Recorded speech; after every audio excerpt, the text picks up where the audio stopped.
On today's show, we are digging into Sportsnet's recent top 32 rankings for the 2025 NHL Draft.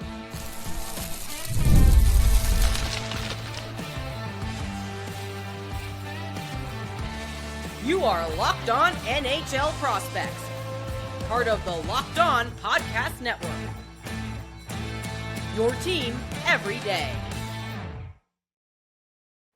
Hello, and welcome back to Locked On NHL Prospects, part of the Locked On Podcast Network, your team every day. On this show, we break down everything prospects related for you 5 days a week, Monday through Friday. I'm your host, Sebastian High, the USHL scout over at Elite Prospects. And on today's show, we'll be breaking down Sportsnet's recent top 32 rankings. These are Sam Cosentino's rankings, and they will be linked down below in the description. In the first segment, we'll be digging into the top 10, some very interesting rankings like Caleb Desnoyers at number 3. In the second segment, we'll go from 11 to 21, including Ivan Ryabkin at number 18. And finally, we'll be wrapping up the show in the final segment with picks 22 through 32. And that includes some really interesting names like Jack Murtagh and Will Moore over Lynden Lakovic. A lot to look forward to in today's show. A lot of very interesting rankings to dig into, and another excuse to talk about these top prospects in the 2025 NHL Draft. But before we dig into the episode here today, today's show is brought to you by FanDuel. Make every moment more. Right now, new customers get $150 in bonus bets with any winning $5 money line bet. That's $150 if your team wins. Visit FanDuel.com/lockedon to get started. So let's get started right away here at number 1. So you guys can get yourselves comfortable. I'm sure that all the draft fans have tuned in for today's episode. And at number 1, there are no surprises. The player that I have at number 1 on my board, I know is becoming an increasingly consensus player at number 1, and that is Matthew Schaefer, the incredibly mobile left shot defenseman of the Erie Otters in the OHL, is an absolute transition beast. In the data that my colleague Mitch Brown tracks manually, Matthew Schaefer is top of the line elite, 99th percentile or 100th percentile CHL wide in a lot of transition driving metrics in terms of getting pucks out of his own zone with control into the offensive zone with control at very, very high rates. He's a player that just dominates the game with the puck on his stick. He's incredibly mobile, and that shines through here in Sam Cosentino's rankings with him at number 1. I couldn't agree more. At number 2, we have Michael Misa of the Saginaw Spirit in the OHL, a player I've adored watching all season long, a player who's been a staple in my top 3, and he's been a top 2 guy for me going back to at least November. At that time, it had been between Michael Misa and James Higgins between 1 and 2, and Misa had been at 1 on my board for a while as well, but he is there because he is this incredibly intelligent and superbly versatile center. Through his first 2 OHL seasons, this is his 3rd full OHL campaign already. He was an exceptional status player at 15 years old. He really built up a foundation of mature habits, high-end checking habits, really high intensity, keeping his feet moving, but also just the scanning, the awareness, and defensively knowing when to switch assignments. All of these habits were already learned in previous seasons. So this year, when he already had the strong foundation, and the big question had always been going into this draft year campaign is, are we going to see the dynamism from this player? Because it had been a bit lacking in previous years when he'd been playing more of a depth role in the middle six for the Saginaw Spirit, when players like Owen Beck were ahead of him in the pecking order. But this year, it's been his team, and he's been driving everything. And I think that being at number 2 is more than deserved, and I couldn't agree more with Sam Cosentino on this ranking spot. And just to quote what Cosentino wrote about Michael Misa, because each of these blurbs is famously very, very short and concise. Michael Misa has definitely lived up to the exceptional status player reputation. As of writing, he's tied for the CHL lead with 126 points with Andrew Crystal, who's having a completely insane season over in the WHL. And he's second in the CHL in goals with 59. He's having a season for the ages with a little time left to hit the 60-goal milestone. The production has certainly been historic this season, but what's impressed me the very most has been the intelligence underlying this production. It hasn't just been junior level habits, junior level skill, just dominating things in the ways that junior hockey can be exploited by players that can kind of cheat the system or beat the system at its own game. That doesn't quite translate to the next level when things have to be very middle driven, very intensity bound.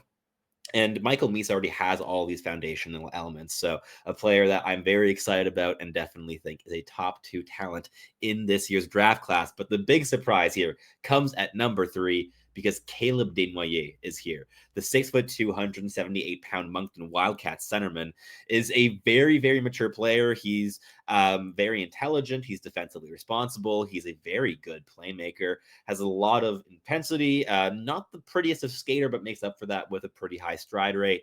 And on top of that, can also play with real physicality. The physical elements have been a little bit inconsistent in my viewings, but my colleague, Hadi Kalikesh, has watched a whole lot more of him than I have, and he is not at all concerned about that. So take for that what you will. And in my eyes, Desnoyers is a clear top 10 talent in this draft. I think he's entrenching that with his solid play there in Moncton, leading the team in points, and is one of the more dominant teams CHL-wide this season. I got to watch him live as well last week, and he was, again, very impressive, just making the right read at the right moments. A lot of NHL habits in terms of how he plays the puck in transition, keeping his feet moving, keeping the puck moving. Doesn't hold onto the puck for all that long.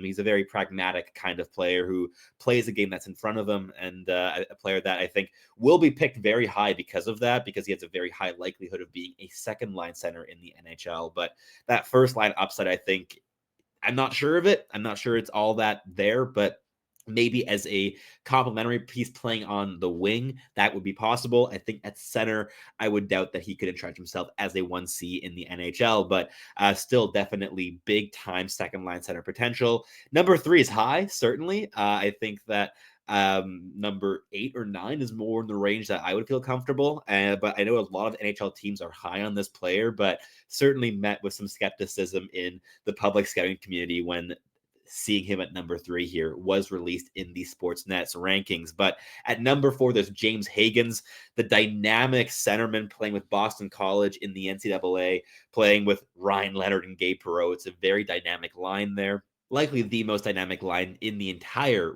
college ranks, but he's a player that has fallen down the draft board. But I argue it's more that he's been overtaken than he's fallen down. This has always been a draft class that's been a bit wide open with the amount of talents that could compete for number 1. James Higgins was certainly the favorite coming into the season, but it was very much a year where it was up for grabs. Sure, Higgins had that lead coming into the year, but things were always open to shifting, and shifting they have very clearly here at number 4. I think 4 is a little bit low. I think he's certainly still at number 3 for me, but in terms of him having slipped a little bit or having been overtaken by other players who have just outperformed him with just dominant displays, again, like Michael Misa and Matthew Schaefer. But you would have a hard time convincing me of placing Caleb Desnoyers over James Higgins on my personal draft board. The top line upside, the dynamic puck carrying ability, the playmaking, the creativity, the deft handling skill is all there with Higgins. And those are just dynamic tool elements that are not present in Desnoyers' game. But to move on, at number 5, we have Anton Frondell of Jürgen IF in Hockey Allsvenskan, who has actually, I think, merited a top 5 ranking at this point. He's been fantastic in Allsvenskan in the last 2 to 3 months, scoring loads of goals, but all of that's coming with some really, really solid defensive habits. Has always been a very cerebral, defensively responsible player. The transition impact is still the big glaring red flag with him. He's constantly late on plays in transition. He's always the third man into the offensive zone, often because he is supporting down low defensively as well, but he lacks that quickness, that explosiveness to catch back up to play, and the motor kind of comes and goes as well in terms of making up those big gaps that open up in transition when he is supporting defensively. So his wingers carry a lot of that burden in terms of the puck carrying game. And on number 5 is pretty close to consensus, I think, for Anton Frondell. I think he'd be maybe a little bit lower on my personal board, especially because at number 6, you have Porter Martone of the Brampton Steelheads. Very creative player. Still has some question marks in terms of the pace, in terms of the consistency. Big body at 6'3", 208, but there are limitations in terms of how consistently he actually applies his physicality. It explodes in moments in terms of just big bursts of violence that get him 10-minute misconduct penalties every once in a while. But in terms of making the little plays, establishing positioning, initiating contact, these physical habits still have to grow in his game. So the runway is intriguing here, but the pace is certainly a question mark. But in and around the net front, that one-touch playmaking, the one-touch goal scoring, and just the overall handling ability under pressure in tight, big time things to look forward to in Porter Martone as a high-end NHL prospect. Could have big first-line potential if he really hits. He has some potential to eventually lead his NHL team in scoring someday, but I think in the end, he will be at his best as a complementary skill element on a top line if he really hits his upside, while having a real two-way center locking things down the middle. I think him and Michael Misa would have been fantastic line mates long-term in the NHL, but clearly we have no contenders to be picking both of those this season. At number 7, another big skilled player, Roger McQueen, 6'5", 197 pounds from the Brandon Wheat-Kings. Sam Cosentino writes, doing his best to make up for lost time with 8 points in 6 games back from injury. The NHL Combine will ultimately determine his fate.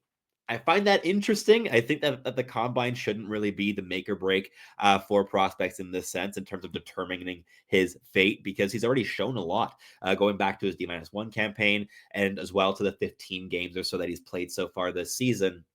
And he's still going to be playing some hockey between now and the end of the campaign. So still going to have some sample to work off of in terms of evaluation. But of course, there is rust to shake off right now. He was out for a whole long time with injury, but he's back now. And the dynamism, the skill, the inside drive, these are massive elements in his game. And he's able to layer that in with real physicality there at 6'5", a player I love and is a little bit higher on my board than 7th overall.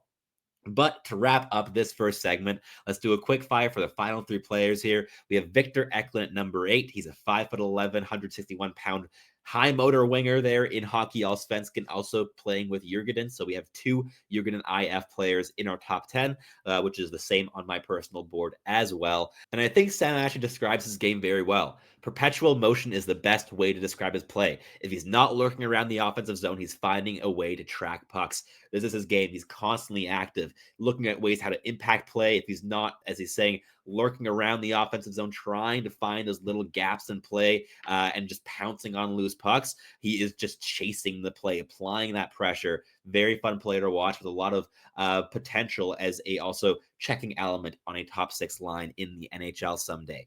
Radi Murtka, big 6'6" right shot defenseman playing with the Seattle Thunderbirds in the WHL.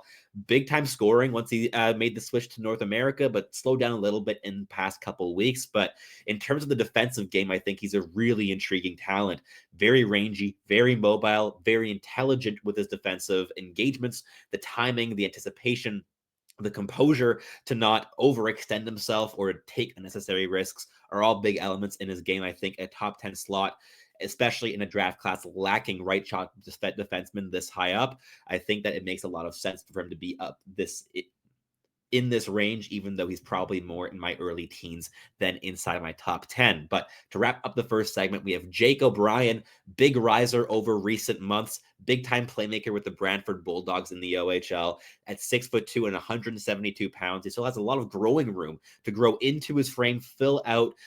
So a lot of physical habits that are still going to be growing in the next couple of seasons. So you're going to see his game transform and evolve as well, which is a very interesting prospect when drafting a player.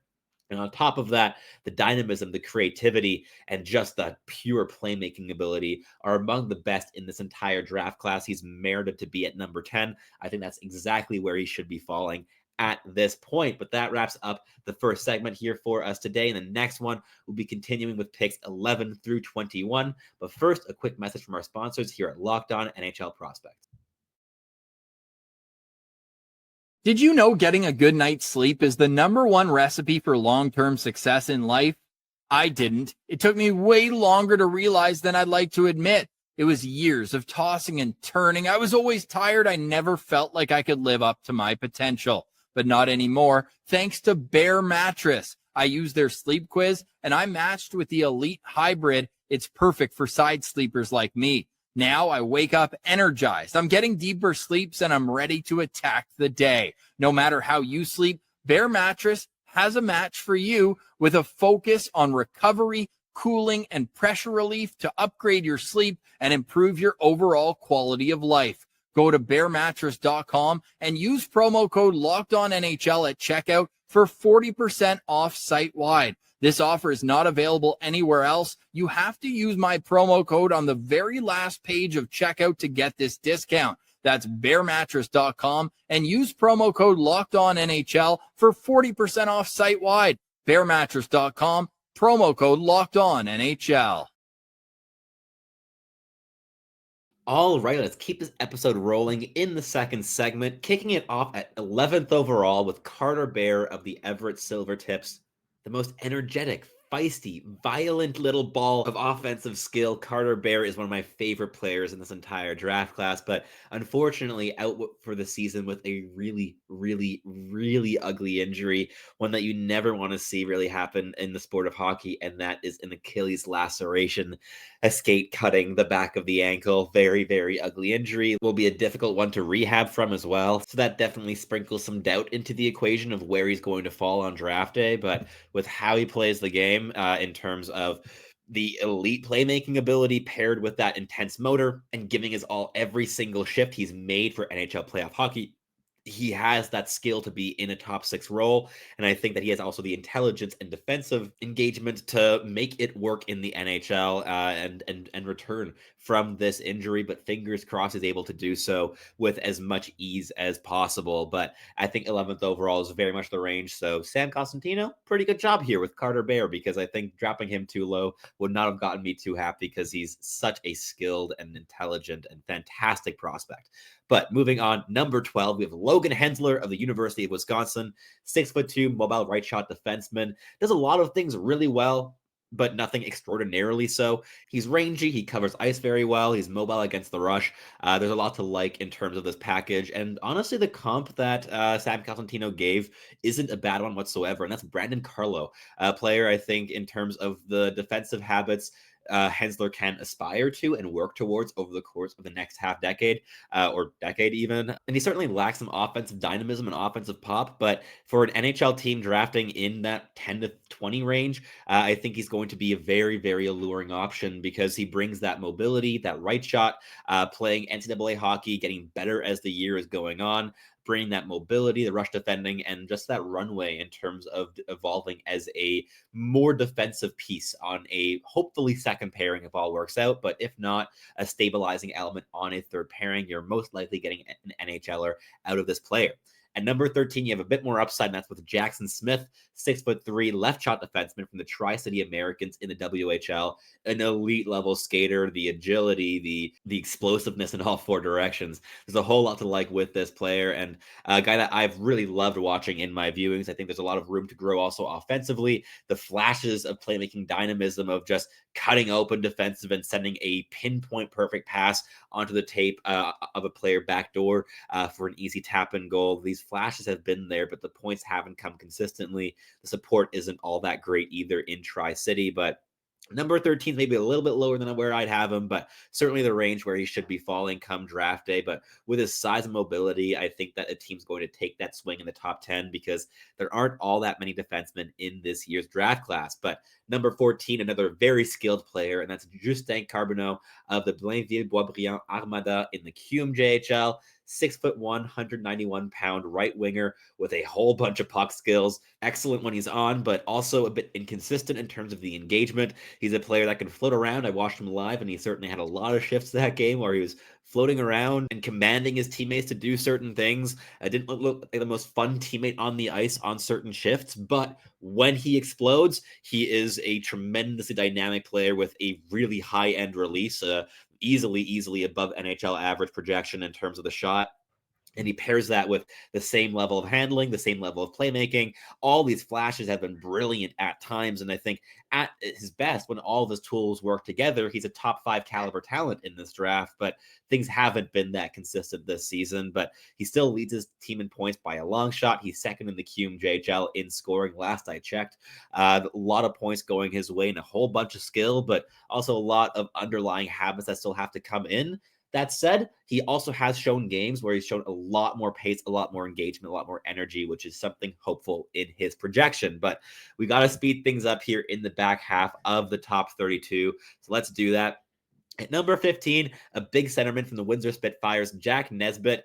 And Cosentino writes this in his report here as well, saying it is all in for playing a big man's game. You're picking him for being a big man who plays that net front game, is able to bring his teammates in, link up play decently well in transition, but not the fastest skater. A player that we have a lot lower over at Elite Prospects. I haven't watched all that much of him this season, but the games I have watched have not really screamed first round talent in my personal opinion, but I know other scouts have had differing views on that, and my views have been limited this campaign. But at number 16, there's Brady Martin, a player I've watched a bit more and do really like, and I think that this range is certainly right for a player like him. Very stabilizing, 6 foot, 178-pound centerman playing with the Sioux Greyhounds in the OHL. Not elite at anything particular, a little bit like a Logan Hensler on the forward side, but a player that Lauren Kelly, our OHL scout at Elite Prospect, has loved all season long for those intelligent habits, for just doing the right thing very consistently, and being a very projectable middle six center in the NHL. But at number 17, we have Benjamin Kindle of the Calgary Hitmen, who's been scoring in droves this season alongside of Oliver Talk. They've been the two big scorers there in Calgary. Everything has been coming from those two players, basically offensively. But he's a really intelligent, cerebral, creative playmaking player. And as Cosentino writes, he has a great sense for the game and is capable of adapting his play to fit what a particular situation requires. He's benefited greatly from the tutelage of Paul McFarland and is just 2 points away from a 100-point season. But at number 18, we have a player I've watched a whole bunch this season and definitely would not have this high up, let alone in the top 20. I wouldn't even have him in the first round.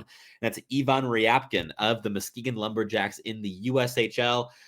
5'11", 201-pound centerman. He's always been labeled as a playmaking creative force with high-end upside, but I haven't been seeing that. There's been a real lack of pace in terms of the offensive engagement. A lot of the goals he's scored, because he has been scoring a lot of goals since coming to North America, have been coming from the power play, from very static positions, not really moving his feet very much, waiting for kind of screens the lineup really well and just kind of passing a puck towards the net and then finding a seam. He's a really intelligent and precise passer and shooter of the puck in those senses, but there's a lack of power, a lack of diversity, a lack of adaptability and pace in those sequences that leaves me worried in terms of the NHL projections. So a player I have in the second round, especially because the lack of motor, the lack of explosiveness and skating quickness, all combined with some question marks in terms of how he's able to impact the game outside of being a power play playmaker. And I think that's been a little bit limited in my viewings this campaign. But at number 19 and 20, we have two OHL defensemen, and they're very different players. There's Cameron Reed, a very mobile, puck-moving defenseman from the Kitchener Rangers, very effective power play quarterback, very intelligent, dynamic, quick feet, in terms of that lateral agility, moving the puck east to west, dragging defenders one way, passing the other direction. This is a player that can really manipulate players along that blue line. And then at number 20, there's Keyshawn Aitchison, a violent player who can hammer pucks. Very different style, a lot less deft, a lot more go through them than go around them.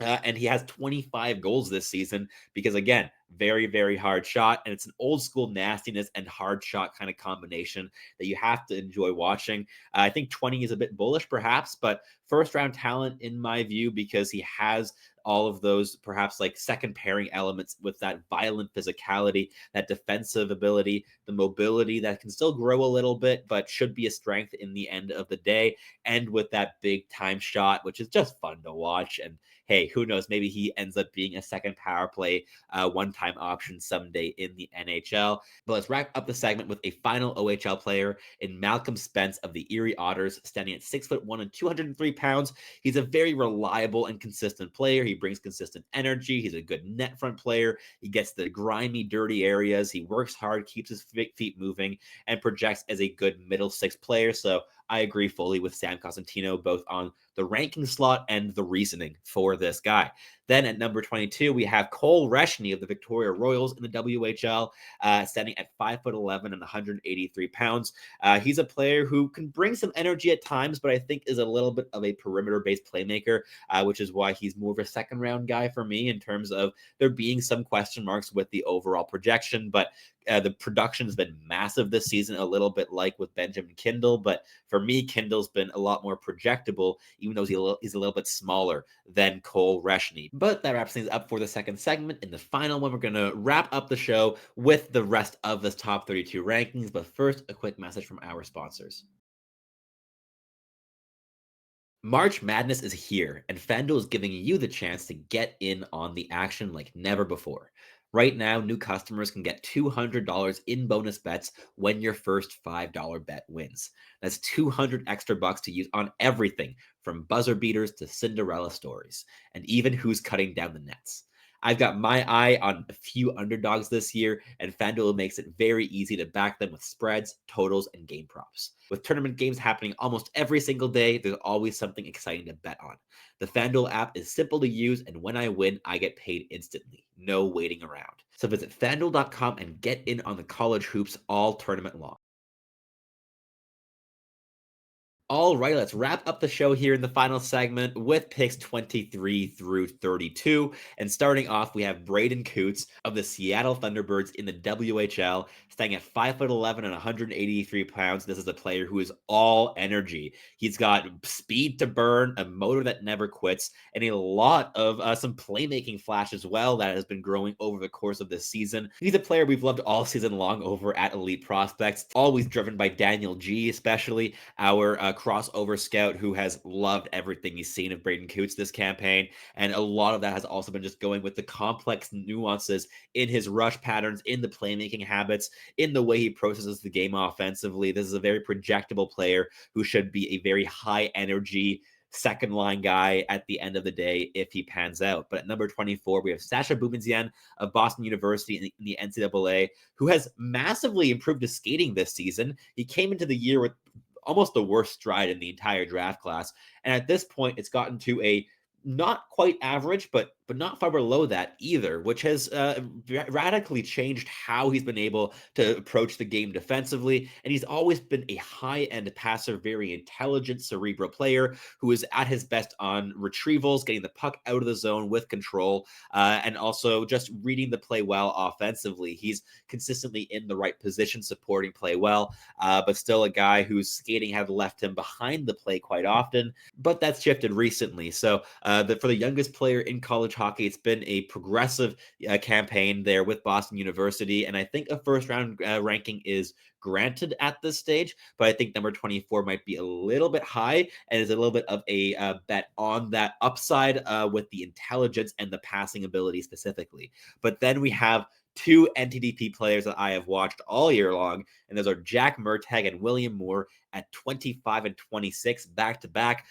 I'm glad to see that I'm not the only person that struggles to kind of separate the top end guys in the USHL. And Ivan Ryabkin is not my top guy in the USHL like he is on this board. Let me make that clear off the get-go. But Jack Murtagh and William Moore have both been getting better and better as the year has gone on. Murtagh is a high-energy, violent, shooting, goal-scoring winger who has been exploring the playmaking side of his game as the year has progressed, diversifying his game in that sense. He's been stapled with Cole McKinney and Richard Gallant all season, a playmaker and a physical two-way centerman. So he's been really free to kind of play his game and explore what he wants to do offensively, which has benefited him a lot. But the overall upside, I think, kind of hinges on that goal scoring if he's able to crack into top six. But otherwise, he has that fallback game of being a shot-happy checking winger who can really contribute on both sides of the puck. But William Moore is very different. Still has a lot of growing room physically. Still very, very lanky at 6'2" and 175 pounds, and refrains from engaging physically much of the time. But he's a very cerebral player, very intelligent and creative offensive mind. Very good connective playmaker, finds a very impressive passing lanes and can hit them with real accuracy, but a player that still has to really ramp up his game with that physicality over the course of the next 2 seasons, or next 3 or 4 seasons, maybe even a full 4 years in college, which Sam Cosentino agrees with. But number 27 is spicy, and that is Lynden Lakovic of the Moose Jaw Warriors in the WHL, a player who's been in our top 10 elite prospects going all the way back to October. And Cosentino has him at 27 because he hasn't been all that physical this year, despite being a 6'4", 190-pound player. I think it's unfair to critique him for that because he is a soft skill player. The physicality isn't the selling point with him, but it is a thing that can be grown and developed and nurtured over the course of the coming campaigns. And I think that gives him runway and upside. I think that's intriguing in his game. Players that are fully fleshed out and very physical in their draft year campaigns aren't going to really grow physically all that much anymore for the rest of their careers. Lakovic will physically, in terms of gaining muscle, gaining weight. And I think that's going to make him a bit more of a power forward frame of player. The power forward habits are not there yet at all. He very much is that soft skill kind of guy. That said, there is that potential to grow into that style with time. And I think whoever drafts him will be very interested in that possibility. That said, if he is picked just to be a soft skill guy, that is something he does very, very well. And I think he should be picked higher than 20th at the very least on soft skill alone, completely erasing the fact that he's even 6'4". Imagine he were a 5'11" player instead. I think that he should be at least in the top 20. But number 28, we have Joshua Ravensbergen, the only goaltender here in the top 32 of Sam Cosentino, the only goaltender in my own personal top 32 as well. 6'5", 190-pound goaltender playing with the Prince George Cougars in the WHL. And he's just been so steady. He's athletic, he's composed, he's intelligent. He's the full package in terms of just being a steady, projectable NHL starting goaltender. I don't think there's really elite upside in this player in terms of being a top 5 goaltender league wide. That said, goaltenders are voodoo. You never know who's going to be in the top 5 at the end of the day with goaltenders because you're always going to have an undrafted player or a 7th-round player in that mix. But Ravensbergen's a player I think is going to be a very steady presence in net for a very long time once he is able to establish himself in net in the NHL, which will probably take at least 4 or 5 years because goaltenders just take a while. At number 29, we have Cole McKinney from the USNTDP. A physical, intense, two-way center who can score goals, has a pretty good shot, heavy release, but just plays a very meat and potatoes north-south game. He connects plays between his wingers. He pushes defenses back. He gives space to his more skilled wingers to do things with the puck on their sticks, and he's able to mop up rebounds. He's a very simple, projectable player who's going to be, I think, a bottom 6 center in the NHL. There's no real top 6 upside here, but very projectable, and the production's been very good as of late. But I think he's just been a very steady player here for the NTDP this campaign, and I think I also like him quite a bit more than any other scout at Elite Prospects. I've been quite taken by his game. I think it's projectable. I think he's going to be an NHL talent, and in a draft class like this one, where there's a bit of a cap on players with real top 6 upside that is projectable, that isn't just a big swing and hit and hope. And I think in a class like this one, McKinney deserves to be in top 40 conversation, and 29, I think, is more than fair for this player. But let's wrap up the show with the last 3 players on this rankings for Sam Cosentino, and they're all centermen, starting off with Bill Zonin of the Rouyn-Noranda Huskies in the QMJHL, 6'2", 185-pound centerman. Great physicality, very strong, great playmaker, deft playmaking touch, very intelligent, very bad skater. So the skating is the big selling point in terms of being lower on this guy, but everything else just pushes him up and up and up rankings because he does everything so well. He's way up on the scoring list in the QMJHL. He's been a winger his entire career and just got moved over to center halfway through the season while playing on the first line. And it adapted brilliantly to that, I must add. So very fun player that I think should be in everyone's first rounds, and probably closer to 25 and 30 on my personal board. But Cullen Potter and Eric Nielsen are the final two players here today, and two guys that have some similarities in terms of frame. They're undersized, mobile, playmaking centermen who have decent levels of intelligence. I think with Cullen Potter, you have a bit more dynamism. He's a really great skater, elite edge work, and that rush ability is dazzling at its best. Eric Nielsen is a little bit more cerebral, a little bit less mobile, but makes better defensive decisions consistently. So a more projectable element in that sense, but he's also a bit smaller at just 156 pounds, a bit of a divisive prospect, not a player that we've ranked so far at elite prospects, but a player that I know a lot of scouts I respect a bunch have well inside their first round. So very interesting player there to wrap up the first round, but I hope that you enjoyed the episode because that wraps up the show here for us today. Thank you so much for tuning in. If you're listening on your favorite podcasting platform, please do make sure to make us your first listen of the day. We always really appreciate our everydayers here on the podcast. And for your second listen of the day, you're going to head on over to Locked On Fantasy Hockey, where Flip and Steel break down everything you need to know to build yourself the most sustainable and competitive fantasy roster. And if you're watching on YouTube, please do like, comment, subscribe. Let me know down below who your biggest surprises were in these rankings. I think that Caleb Desnoyers at number 3 and Lynden Lakovic at number 27 are probably the two big standouts for me personally, but I'd love to hear from your opinions as well down below. And also, I'd love to hear what your opinions were on these rankings as a whole for Sam Cosentino and Sportsnet. What would you change? I'd love to hear your opinions. But that wraps things up here for us today. Thank you so much for tuning in. As always, I'm your host, Sebastian High, and I hope to catch you listening again very, very shortly.